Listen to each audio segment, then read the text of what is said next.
Welcome to Ponchatoula Live, the show where we make it easy for you to connect with the people of Ponchatoula. I'm your host, Parker Layrisson, and today I've got a terrific guest, somebody that I know you're dying to get to know better because she is the epitome of a Ponchatoula celebrity. It is, of course, our Strawberry Queen, Lauren van Mullem. Lauren, welcome to the show. Thank you for having me. Yeah. I'm really excited to get you on the show. As I mentioned when we were speaking off air, I had lunch with your dad today. He's the president of our Rotary Club. And I know what a tall task he has in front of him coming up Strawberry Festival weekend because I once held that position myself. And I can't imagine how busy he'll be as both president of Rotary, running the jambalaya and beer booth, Oh, yeah. while you're out there running the show as queen. And he has duties as the father of the queen. But I just think the world of your family. My parents and your grandparents were dear friends. Love your dad and mom. Going to ask you plenty about all of them later, but why don't we kick things off with you just telling us a little bit about yourself?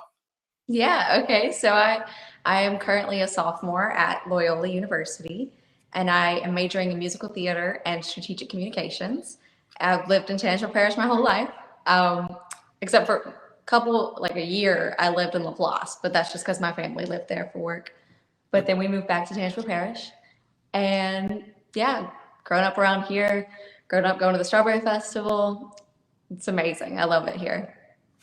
Well, we're so glad to have you as queen. I know you have a rich heritage there, being the daughter of a queen yourself, and I'm going to ask you all about that, in a bit. But before I do, tell me about your childhood growing up here in Tangipahoa, because you have really a deep foot in both our town of Ponchatoula, but also Amite. Your family, as I recall, migrated here well over 100 years ago. The Van Mullems are well known. I think y'all still have property on Wadesboro Road where you were for years. But you didn't live here in Ponchatoula exclusively that whole time. So tell us a little bit about your childhood and what it was like. So we've lived in a couple of different houses, but we've been in Amite the longest. Um, I went to Oak Forest Academy growing up. It's K through 12 school, so I went there my whole life. But I love it a little bit further south, in Ponchatoula and Hammond. I did theater in Hammond for a very long time because Oak Forest didn't have a theater department or theater program. So I did community theater here, and it was incredible. I learned a lot, which is really nice. Um, yeah, and my grandparents all lived around here. Love my grandparents. I never got to meet my great grandparents, but he did. My great grandfather immigrated here from Belgium.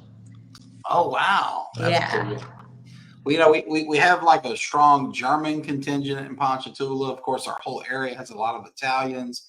There's a variety of people from all over the world, but we don't get the Belgian connection that often. So Yeah. that's really neat. That's cool. Speaking of your ancestors, I know, like, for example, your grandfather was my parents' like financial advisor when I was a kid. Yeah. And they were also dear friends. They used to go out to dinner and whatnot. So really good family. So tell me Love about it. both sides of the family. We have the Van Mullems on your dad's side, Fuldos on your mom's side. What was it like growing up in that family? It was really nice. I mean, all my grandparents were really close, so that was cool. Cool. Christmas was always at our house, and then we did Christmas Eve at my dad's house, which was really cool. I love my grandparents. My mom's family is from Amite. They've been in Amite for a pretty long time. Forever. Uh, I don't even know how long they've been in Amite, but I know that it's been a while.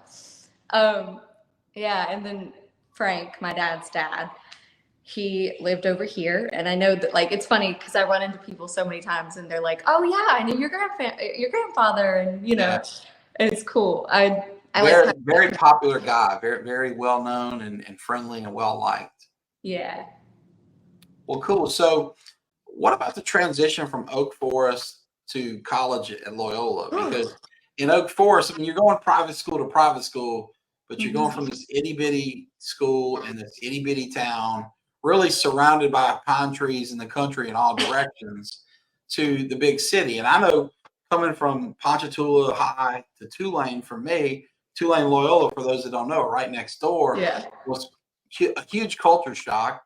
But it dawns on me that it may have been even bigger for you coming out of Amite and Oak Forest. So what was that like? Well, at least you got to go Green Wave to Green Wave, Yeah, I didn't have to change colors, right? Yeah, but no. Well, something really similar. Oak Forest is right next to a jail, so we used to run by the German Shepherds every day for soccer. You do hear some of those German Shepherds in New Orleans, so You that can was blame that on my dad. He built that jail. It was a Strawberry King really. that built your jail. You were, yeah, yeah, sure enough. That's kind of cool, yeah. Oh no, it was. Whew, Loyola's a little bit smaller than Tulane. I mean, a little bit. It's a lot of bit smaller, but it's still like I live on the North Shore, so I commute every day, and driving from a meet to New Orleans is. You see, kind of it gradually get bigger and bigger, I and then bet. once Yeah. you're in New Orleans, it's like, oh, okay, yeah. There's so many people, but I grew up going down there for Mhm. Jazz Fest and to go eat and like whatever. So I know the city pretty well, but it's still, I mean, you go from people that you've known your whole life in class with you, maybe 15 people in the class at the most, to 40 people in one class, and you're like, oh, okay, I don't know anybody Yeah. in here. This is a little weird. Right. Well, I assume it was their theater program that attracted your attention. You're a Oh yeah. musical theater major. Well, you have two majors, but you mentioned being in the theater a lot in Hammond. And I remember watching shows. I mean, Loyola's got that wonderful little theater Oh right there yeah. on St. Charles Avenue. Is that what got you in the door, or what Oh, was the initial absolutely. attraction? That it was the theater department. I was going to go out of state for college because I was told there were no schools with musical theater in Louisiana, and that's actually not true. There are no public universities with schools with musical theater. So Tulane, I believe, has a BFA in music theater, but it's something a little bit different. Whereas Loyola's is a musical theater program, and it's an incredible program. I mean, like, actually, what's funny, I got there because Tulane had wanted me to go there. And so I was like, okay, well, I'll just tour Oh, Loyola. mhm. And the Loyola's department was incredible. I mean, Tulane is good. Like, okay, Right. I go to Tulane for their dining hall. Yeah. I love Tulane, go Greenway, but Loyola's got them beat in the musical theater. Oh, for sure. And you have a better theater. It's there's a lot going on there. Yeah. But then, it's a good lesson that you got to watch when you're recruiting. You got Oh, to be yeah. careful to keep them on campus, because when you let the talent, so you hear this in football recruiting all the time, like about how school LSU, you want them to be the last visit maybe before Yeah. signing day. But it's funny. It's kind of like Tulane is the nice guy who asked you out on the date, and Loyola was the better looking friend who stole you away and ended up Oh, hiring yeah. you. And it's funny because they're right next door. Like, we share a parking lot, like, right. and we all turn into the same street to go to class. Yeah. But yeah, and something that Loyola has, which was beneficial, is they have professional theater companies on campus, Hmm. which is really cool. That's neat. I got to be in one of the professional productions last year, and So how being did that handed. opportunity come about? Did you know you were going to get to do that when you were just making the decision, or did it come up once you were a student?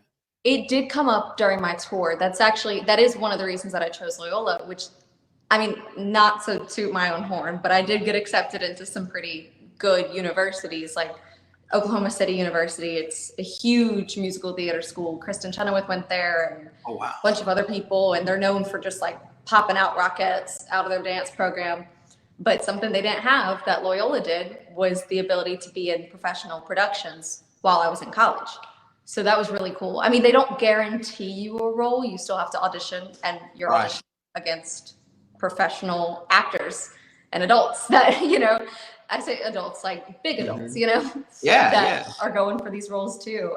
So they don't guarantee you anything, but it is a nice thing to have there. Yeah. Wow, what a great opportunity. Oh, yeah. Really So great opportunity to be handed a check.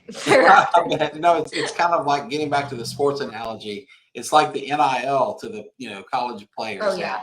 You get a little extra opportunity there with professionalism being involved. Let's turn back the clock, if you don't mind, to what got you into theater and to music in the first place. Was this something that was like from the crib? You were, Yeah. grabbing for that trumpet and wanting to dance for mom and dad and sing, or what was your first introduction to music and the theater? So my mom's mom and dad both went to LSU for music. So music has been, and my mom's mom was like put in music school. So she's been in music since she was a baby. And then all of my aunts were in music. My mom says she's not a musical person, but she can sing very well. She just doesn't like to. But her sisters are very theatrically oriented. One was a director for a long time, and then one's still in productions today in Houston. So I've been in it for a very long time. But I started out kind of in dance more, which honestly helped a lot. So if you have a kid that is theater oriented, put them in dance because where did you study dance? What program got you started? So I went to Center Stage, which doesn't exist anymore at first, and then I went. Was that in Amy? It was in Roseland. Roseland, okay, that's not Miss Rwana, is it? No, but my mom went to Miss Rwana. Okay, my wife did too, so I've heard Yeah. about Miss Rwana and Amy dancing all the time. But Actually, please continue. I then went to ATOC, and I did in Ponchatoula, and then they had a studio in Amy too. But I went to both. And the Nutcracker every year they do in Hammond. I did that for 9 years. Yeah, and then we also took dance, my sister and I, from Laura Lynn Covington and Amy. She's the one that took over Miss Rwana's studio. Yeah. And it's cool because Miss Rwana actually, she was supposed to be like an interim ballet teacher for the older kids, but she teaches now. And so my sister gets to take the Miss Rwana. Yeah. Well, we probably saw you in the Nutcracker. My boys, my wife, we love going to that. It's one of the best traditions in Hammond. Oh, yeah. I love it. It's beautiful. So very well done production. So that's neat that you have this family background in it, but you also kind of pick your own path rising through the dance. Tell us about some of the parts, in production you've been a part of over the year. Yeah. So I did a lot with the New Octavians in Hammond. I was in, a lot with them. James the Giant Peach, Frozen Jr. I was Anna in that. Ooh. Which is very cool. I was in Les Miserables when they did it, Jekyll and Hyde. And then I was in Wizard of Oz at the Columbia Theater, and I played Dorothy, and that was very fun. Whoa. Yeah, I bet. So, wow, these are some major roles, and you're going from heavy drama like Les Miserables with the music, but really, deep and dark topics to Frozen, Oh, yeah. I watched the kids' production of Frozen at St. Joseph with my little kindergartner here recently. So kind of all over the place. But wow, so to play Dorothy at Columbia in the Wizard of Oz, that's some deep chops there. What's the casting process like when you hit, the bigger stage like that? Yeah. The big part, the number one on the call sheet lead. What's that like? So it was really cool actually because we kind of had to do it. It was right coming out of COVID, so we were still in masks, face shields for a lot of it, but slight social distancing, and it was the first in-house Columbia Theater produced production in a very long time, if not ever. I'm not really sure on that, but it was a huge deal, and a ton of people auditioned. They had auditions for multiple days, and then you would get an email saying, hey, this is the parts that you're called back for. Learn this piece of dialogue or learn this song. Dorothy was the only one that had to sing at callback, so I had to sing for them. You actually had to learn Somewhere Over the Rainbow in 2 keys, which is weird, but you sing it in 1 key and then the music director goes, all right, down the octave, and then you got to try it. And I think it was about 6 other girls that were called back for Dorothy. Mm-hmm. And I wound up staying pretty much the whole time, just reading against different people and seeing what chemistry worked better with people. And it's really cool. Like, one of my favorite processes is callbacks, just because they're fun. And Jim is such a good director. He's director of the Columbia Theater. He's incredible to work with. He likes to play a lot. So you don't really feel like you're auditioning when you audition with him. It's more just like, oh, we're having fun and we're just acting. That's cool. Then you kind of know you're doing something you love. Yeah. Clearly, everybody who's out there acting is doing it because they love it. Oh, yeah. But it's one thing to do it and then still feel like you're loving it in the moment, because the jerk of a director can take something you love and crush that. Oh, yeah. Thing, right? Yes, that has happened, not around here. So, but once you get to a college and university level, you got to deal with some people that you don't like, but that's show business. So Hey, I don't know show business, but I can tell you the law is not that different in that regard, yeah, right? There have been lawyers and judges and sadly clients too that I have not loved working with. So it makes you appreciate the ones that you do oh that yeah, much more.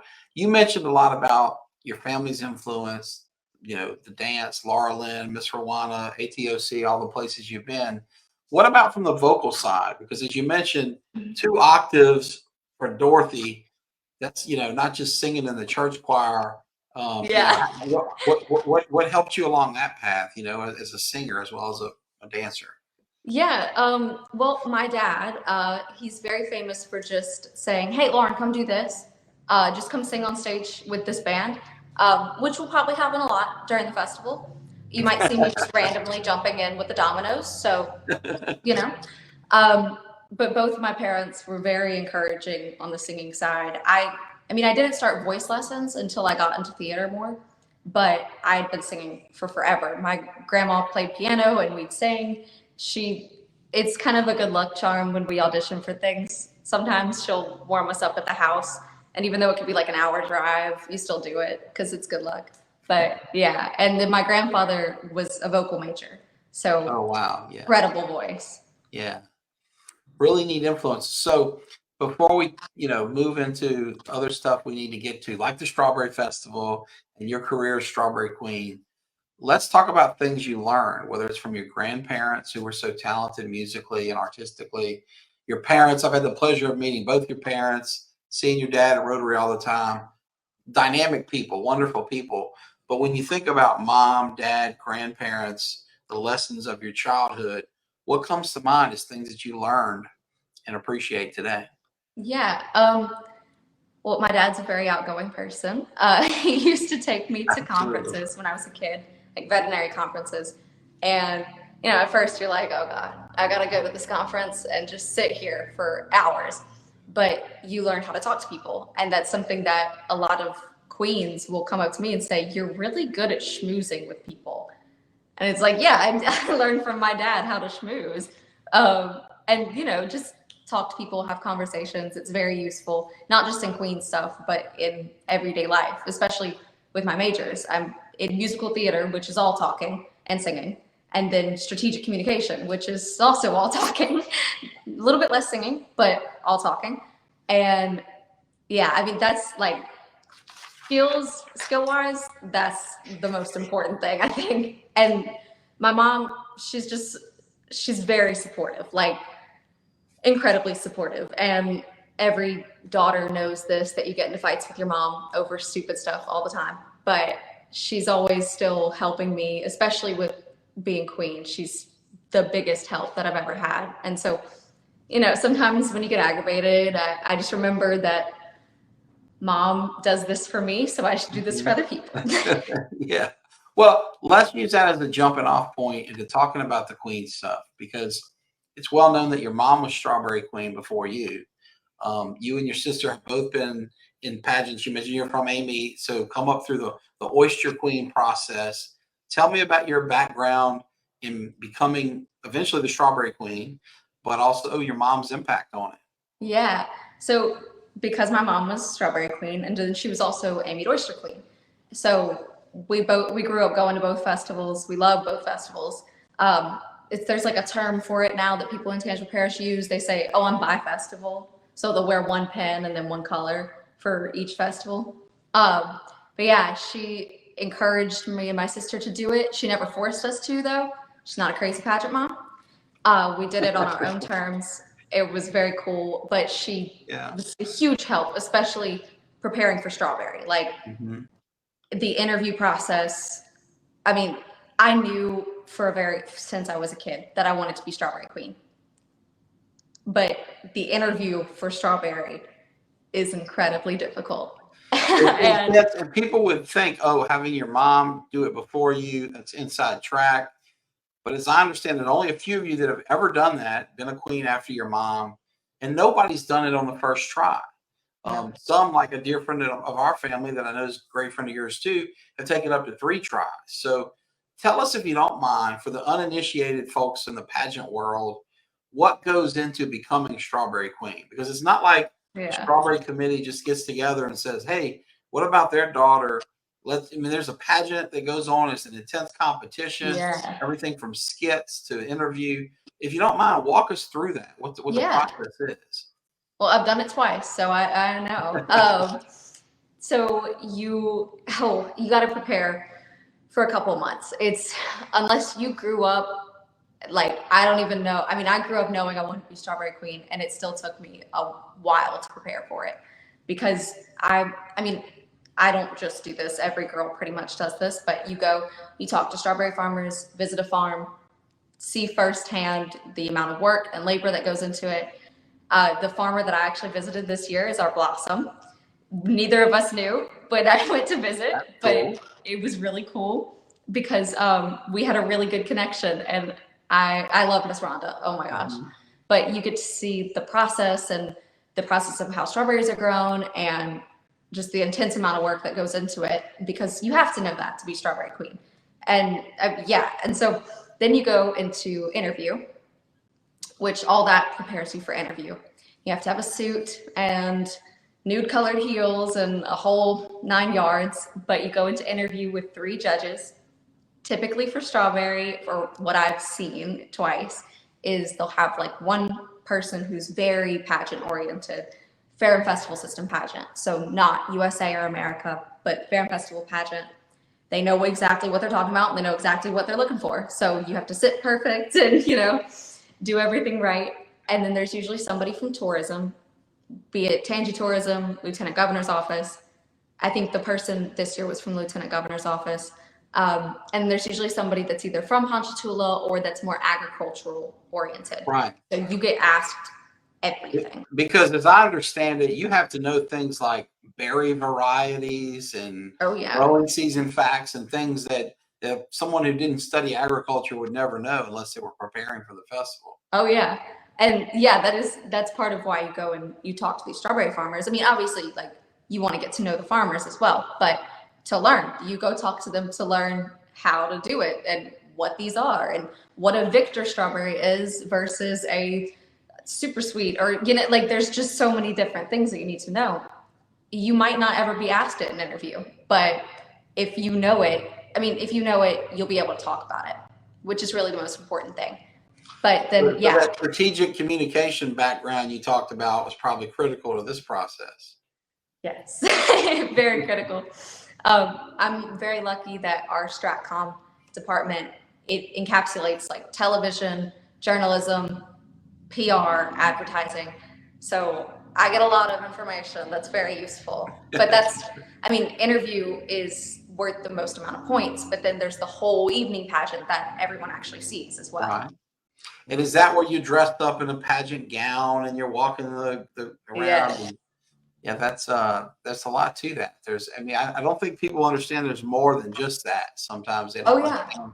There's this interview that's, as you mentioned, heavily weighted and some people have won it just on interview alone. Like it didn't even matter what they did on stage because their interview was so strong. But not just interview, and then you have the self-introduction, which is its own beast. I know that some people are very afraid of that. I'm very lucky that it's theatrically oriented, and so I was very good at that. And I assume the talent competition came easy to you. Well, what did you do? Did you sing? Did you dance? Both? What was your talent? The first year I did a skit that I had planned since I was 13 years old. I had literally told it to maybe 3 people until I did it, because the second person I told it to said, "Keep that quiet because you don't know who's going to take it." Yeah, because the pageant world is cutthroat. A chick will steal your act if you let it out. Yes, especially for strawberry. It's very competitive. And once somebody hears what somebody else is doing, they will steal it. Which is something it's good about the Strawberry Board. When you go to pageant rehearsal, they have a rehearsal the day before where you get to set out all your props and, mark everything. And they teach you how to do the onstage question because they want it done a certain way. They don't let any of the other contestants see each other's skits. So unless you have inside information, you have no idea what everyone else is doing. Yeah. Well, in the law, we call that sequestering the witnesses. So when one person's Yeah. testifying, they don't let witness number two watch so they can copycat Yeah. or whatever. So Oh, they lock you out of the building. Like yeah, that's you great. come out of PHS auditorium outside the building and you stay there until somebody comes and gets you. Wow. Yeah. But then the second year I did sing. Yeah, well, very cool. So you got back to your roots, and that propelled you to the top. Well, let me share our producer, Danny Lynn Dennis, was kind enough to put a link to the Strawberry Festival website. So, folks, if you are watching live, or watching later, you can click that and go through to the link. It will take you to the wonderfully done Strawberry Festival website you see here on the screen now. As you can see, the dates are there. The festival is coming up on the 12th, 13th, and 14th. The times are been posted there, as well as all the events from booths and music, parade info, other frequently asked questions. There's even a map to show you where the booths are. And so we'll dig into the festival stuff a little more in a bit, but I wanted to show you that if you're watching live and you'd like to click through as we chat to learn about some of this stuff, it's there. And also, I'll thank you, Danny Lynn, for posting that. If anyone else is watching live and you have a comment and you want to say hi to Lauren or maybe ask her a question about anything we're talking about, feel free to comment below. We have the ability while we're live to field your questions and post your comments. So thank you, Danny Lynn, for posting that. We're back with the Strawberry Queen, Lauren van Mullem. You're telling us about this process. It sounds intense. I've heard my wife describe it before, but of course she was Strawberry Queen many years before we met. So I've never really, been there to see it. But it's neat that you did this, and as you mentioned, it took a couple times, but here you are following in your mom's footsteps. You pulled it off. I think you're only the third young woman to ever do that, to follow in mom's footsteps. That has to be special for the whole family. Yeah. How did your mom react whenever you won? What was the scene like as a family? So that's a kind of funny story. My mom is very anxious, like about that kind of stuff. So, because she knew how much of how big of a deal it was to me. And the first year I didn't win, I was very disappointed. You're disappointed when you don't win. And I didn't know if I was ever going to be able to do it again because it had worked out with my school planning and everything the first time. And I was going into college and I was just like, I don't know. And then I made the decision to try again. And she knew how important it was to me and how much work I had put in. And she actually had to go outside of the auditorium. My dad and my sister were inside, and my grandma. But Beth was not. She was outside of the auditorium. She couldn't watch. Too nervous. Oh yeah. She was like, I can't see her lose. And I don't know if I could see her win either. I just need a minute to, chill out. And then one of our very good friends, who was also a past queen, Heidi Carrier, she came outside and got mom after I won. That's and there's a video of her like collapsing onto the sidewalk. I love to see these stories. So, another mother-daughter combo. Obviously, Avery Myers won recently. I know the two of you are good friends. Her mother and my wife are very good friends. And I think that Emily, who was Strawberry Queen before Brandy, was the royalty coordinator when my wife Brandy was queen. But Avery was just a little girl. And I remember when she won, talking about wanting to do it since she was like 3. And the picture of her as, with the queen, my wife was the queen at that time. I see in her and you and so many coming up this kind of really serious bond and ambition to the position. And I've seen the heartache on it too. I mean, Emily is a dear friend, as is her husband Clint and Avery's father Jeff. And watching Avery not get it the first few times was tough. But I would imagine it makes it all that sweeter when you finally do break through and get it, because it wasn't just handed to you. Nobody can accuse you of nepotism. I mean, you have to go through grit and grind and earn it. Am I right about that? Oh, no, you're completely right. On the right track?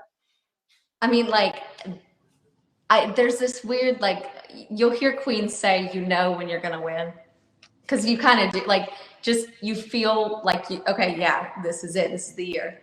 And it makes it sweeter when the crown is put on your head for the first time. Whenever Rhonda was announced as Blossom, who I have a very special bond with, I Right. was already crying for her because I was so Yeah. happy. And then as soon as they started giving out awards, I just was in tears and was crying throughout the whole thing. That's so cool. Well, let me share a comment here. By my dear friend Marshall Graves says that it's pretty awesome to see what goes into becoming Strawberry Queen.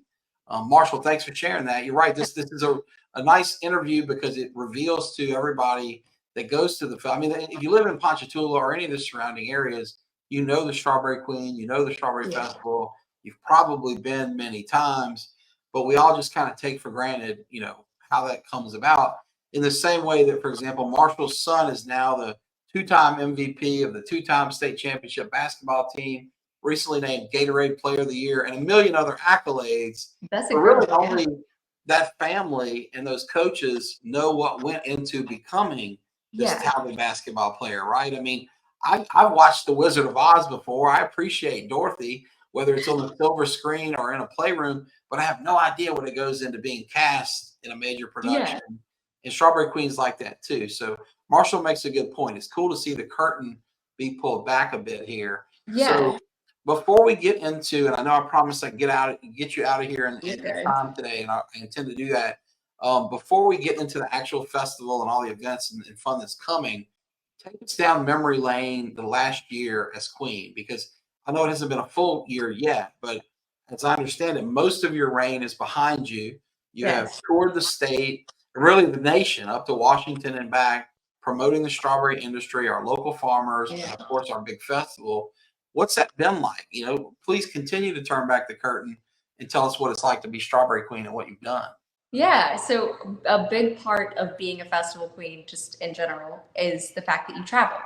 You travel a lot. I've traveled from one corner of Louisiana to the other corner in very small towns. It's very interesting to see all these festivals because you don't see them in major cities. You see them in communities, which is Right. I You kind of see the like that. Zawali Tamale Festival, Oh the yeah, Rain Frog Festival, the the Gate on Drug and Duck Petroleum Festival. Festival. They're not in, downtown New Orleans or Baton Rouge typically, right? No, no, they're not in New Orleans, Lafayette, Monroe. Like, no. Um, my first event was in Bogalusa, so it wasn't too far, but it was really cool because I've never been to an event as a Miss Queen ever. And like, we have a ton of pictures from it, of course, because it was the first one. But walking into the room with all the other girls, you're like, oh, this is what it feels like to be at the big kids table. Okay, yeah. Right. Yeah. You It's very belong. cool. You made it. Yeah, exactly. Yeah.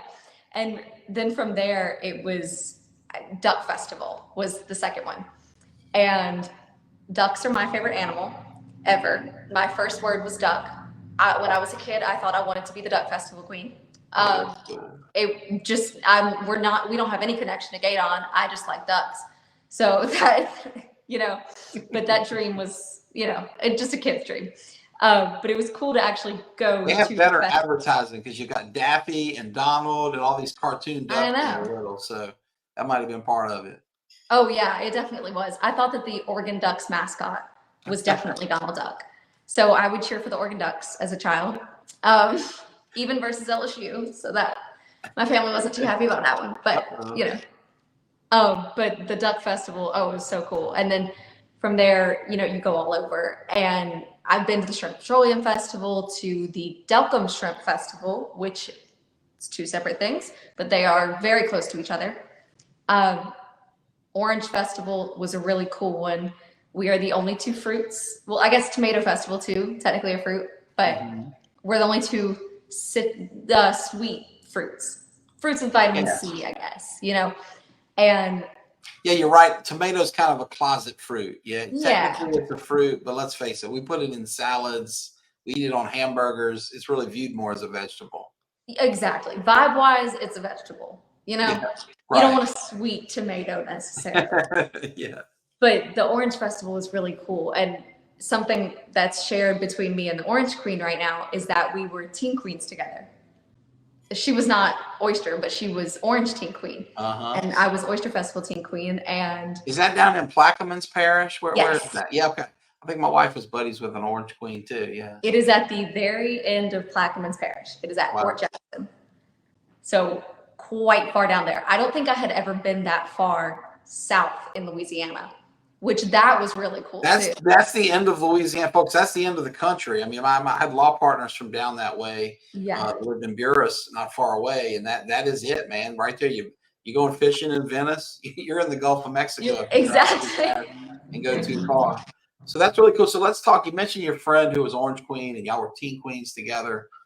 I see my wife have these bonds from her years as a queen. She's really got three close friends. One I mentioned who was a fellow Strawberry Queen and a roommate and all that. Another's a college buddy who was her sorority sister. But her third best friend, who we just love and see whenever we can, was the Shrimp and Petroleum Queen. They were roommates up in Washington, D.C. together. And so they've, here we are all these years later. Won't say how many years later, but they continue to be close. Do you have any queens that you really just hit it off with and now you're really tight? Yeah, for sure. Cool. And I mean, there's a really cool bond with the Tantra Parish girls because we are the parish with the most amount of festivals in it, which is very cool. And we do this thing called the Tangy Toast at Laugh, where all of us are in line and we toast and all the different boards come in, and it's in the Strawberry Room if you've ever been to Laugh. But yeah, it's incredible. And so you get a really good bond with those girls. Some of them you've known for years, and then some of them you've just met. But then outside of Tangipahoa Parish, my DC roommate was the Floral Trail Queen, which is in New Orleans. It's not really a festival, it's more of an event, but it is a very old tradition. And I mean, they've been going to Washington for, it's the 75th year, they've been going for 75 years. Yeah. So like it's really cool. I'm glad you told me what it was, because I remember when I was a member of the crew of the Washington Mardi Gras Ball for years, they would always be announced, and I had no idea who they were. And I've been to a lot of festivals, these Zwali, Tamale, and Rain, and all these ones I mentioned, in addition to many more, I went to when I worked for the Attorney General's office, but I never knew about the Floral Trail. So thanks for clearing that up. Yeah, so it's really cool. I mean, you get to, like, I haven't been to it yet, but I've seen pictures. And you get to go ride through carriages in the French Quarter and do stuff with flowers, and like it's really cool. Romantic. Yeah, I need exactly. Yeah. But she was my DC roommate, and we're very close. I love the Queen Sugar this year, Cammie. She's incredible. She's also kind of a legacy in her own way. Her grandfather was King Sucrose. So that King Sucrose, really cool. I love that. I didn't know that wrinkle. That's fun. Oh yeah. And he wears a full white suit, like head to toe white. Wow. And so yeah, I love Cammie, Jambalaya Queen, Kylie Chosclair. She's incredible. A lot of the girls though, like we're all pretty close, especially the ones that kind of got crowned all around the same time. Like I was crowned in June. You don't take over though as Strawberry Queen until July, which is nice. You get a couple weeks to kind of get the, I'm Strawberry Queen, out of the way, because it's still in there, but you get stuff prepared. You get a lot of red in your closet. But then there's a lot of girls that are crowned. I think Kylie and I, the Jambalaya Queen, were crowned either the same weekend or like 1 weekend apart. So we're like, we've been together for the whole time. Yeah. That's something that wouldn't have occurred to me, is y'all don't all start at the same time. No. So you're on a different journey. Maybe some get crowned, at their festival, or some like you get, their festival near the end of their term, or maybe even at the very end of their term. So there's a lot going on there. There's definitely, and there's some that do. Yeah, there's some that do get crowned during their festival. Like, oh, really? That's insane to me. I could not. That's gotta be overwhelming and chaotic. And I know they get crowned like the weekend before, and then they have to take over that festival. Whew. No. Yeah, that's tough. I would imagine that your festival, which is coming up, is going to be a lot like people hear their wedding described. And that the wedding's a few hours, but it literally feels like an instant, and it's over. And you're going to get far less sleep, and it'll be over days, not hours. But it seems like it will go in a flash. So savor that, take it in. But I can't imagine how tough that would be if you were just crowned right there and in the thick of the emotions of winning, and still having to do your duties and all that. And I know that's how Strawberry used to be. You used to get crowned and then do your festival right after. Wow, that's a lot. They could not. Oh, you could not do that. This strawberries too big. Not the modern festival with Family No. Day on Thursday and all this. But let's talk about the festival if you don't mind, Yeah. because it is, as I understand it, the biggest free festival besides Mardi Gras in the state of Louisiana. It absolutely is. It is absolutely the backbone of the Ponchatoula nonprofit economy. Oh yeah. Clubs like the Rotary Club, where your father and I have served as president, depend on it. All the money that we get, that we donate to scholarships and other good causes, most of it comes from the Strawberry Festival. In some years, it was all of the money we got. For some Yeah. other clubs with smaller footprints and less activities, it is all that they have. Oh yeah. So, if you don't mind, tell us about what goes into the Strawberry Festival, and we can chat about that, because there may be some people here that have never been to the festival and don't know whether they want to go. Let's tell them why they should. Yeah, you should absolutely go. I'm not just saying that because I'm queen. No, that is something that I absolutely love about the Strawberry Festival, is the fact that they give back to so many nonprofits. If you are on, as my dad likes to say, if you've made it to the green, he calls it the true festival grounds. If you've made it to the green, you know that you're buying from a nonprofit, which is incredible. That's a great point. So what he's talking about is, historically, it's Memorial Park. It's that space in between 7th and 6th Street, Beach, and heck, I don't even know the next street. Yeah. I should. I grew up there, but don't know it. But basically, and now it's been extended a little bit up 6th Street. There's a little bit, but people hit Ponchatoula, and they may have to park as far away as, Routledge or something. And they see umpteen chicken on a stick vendors along the way, and they think, hey, I'm at the Strawberry Festival. Yeah. Well, those guys may be great guys, but they're out of town carnies or whatever, and vendors. But if you make it to the actual, what your dad calls the green, I like that. I hadn't heard that before. The park is where you want to buy. And one, the money's going to a good cause, a local nonprofit. You can't get on that booth list unless you're a real nonprofit. They vet it closely. They have pros doing this well, but also the food's better. I mean, you're going to get fresh ingredients from Amy oysters in some instances to award-winning jambalaya at our Rotary. Yeah.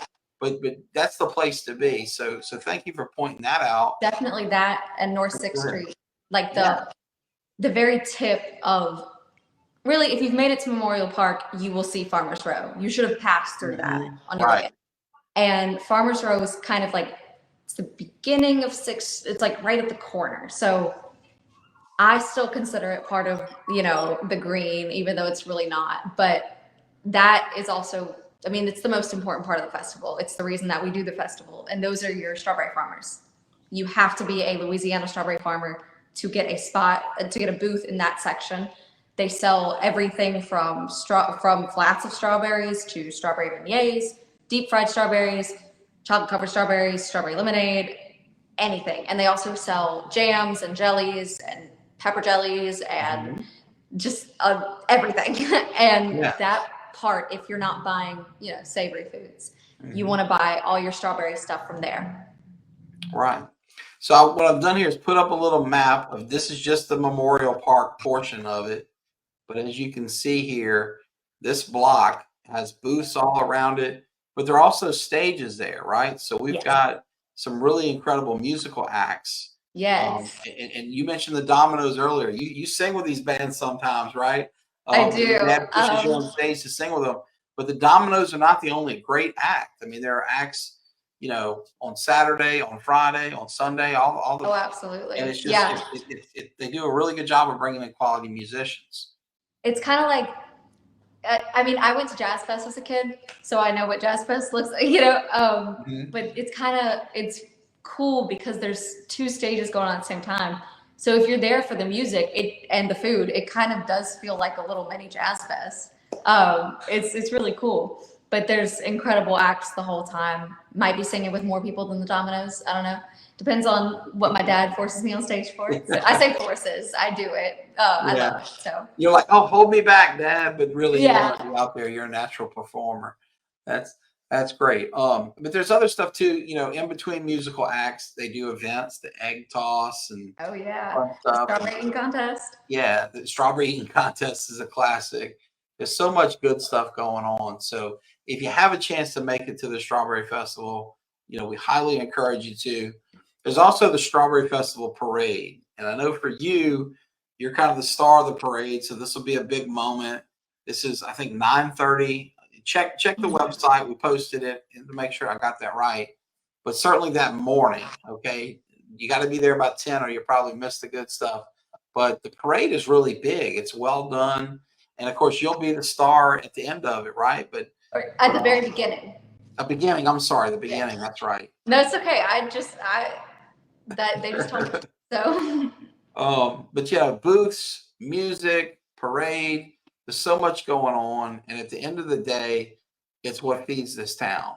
So that later when your kid has the opportunity, as mine do sometimes, for example, to go on a church camp out, a lot of time that's funded in part or maybe in whole by Strawberry Festival dollars. Oh, if you absolutely. get the Rotary Math Scholarship because you're great at math, it came from the Strawberry Festival.